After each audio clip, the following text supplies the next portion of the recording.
aga üleüldise perioodi jooksul 30% oleme suutnud maksma panna. Ja 1 tunni jooksul liitub 10%. Praegune periood paljudele e-kaubandusettevõtetele, siis selline sügis enne aasta lõppu, november on üks väga kõva müügiperiood üleüldiselt ja lisaks käib selliseid kampaaniaid ju on. Meil on esmaspäev, meil on must reede. Kui palju sellised kampaaniad FitLabi puhul mõjutavad müüki? Kas te lööte neis ise kaasa? Ma võin tegelikult öelda ka selle nädala kampaania, mis on olnud, et Musta reede kampaania hakkas tegelikult enamusel ju pihta esmaspäevast. Et aasta-aastalt on seda järjest pikendatud, et kui esimene aasta oli võib-olla reede, siis järjest edasi on see läinud alates neljapäevast, kolmapäevast ja nii edasi. Seda nädal seekorda alustasid paljud isegi juba pühapäeval, meie alustasime esmaspäev ja esimest 4 päevaga tegelikult me tegime poole kuu käibe. Piletimüüki vist päris see must reede ja esmaspäeva fenomen ei ole jõudnud? Ei ole. Kultuuri- ja meelelahutusürituste puhul on tegemist pigem sellega, et kuidas ma tajun selle asja väärtust.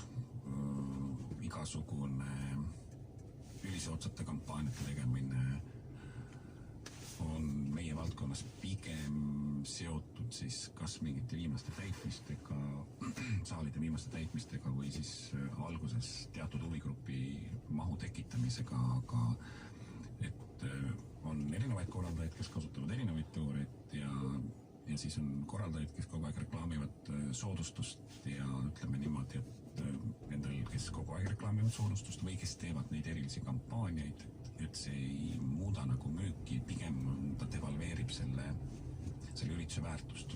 Et no ju siis ei ole ikka nii hea asi, et kuna pakkumine väga lai kultuuri- ja meelelahutusürituste osas, et siis inimesed nagu kuidagi fakt on see, et igale asjale ei saa olla piisavas koguses fänne ja seetõttu circa, ma pakun 50-60%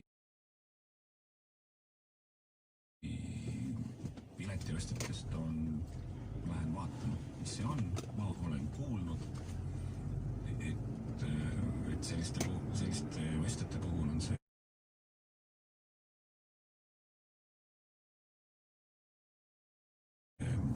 hinnaargument ja tema soodustusse panemine selline, ma ütlen, kahetärangmõk. Lõpetuseks, mida ootate aastalt 2021 oma ärine? No, Piletilevi siin loodab kultuuri- ja meelelahutussektorile taastumist aasta lõpuks.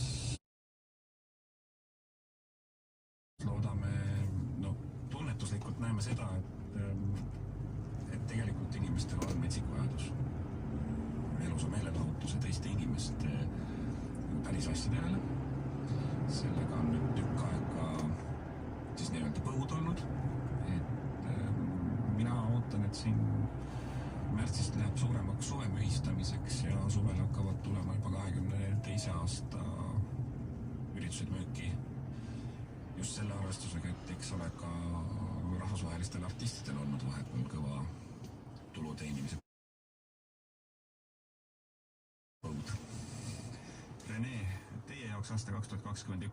Kuigi tasuta konto on teinud pea 200 000 inimest, mis tähendab seda, et ruumi on.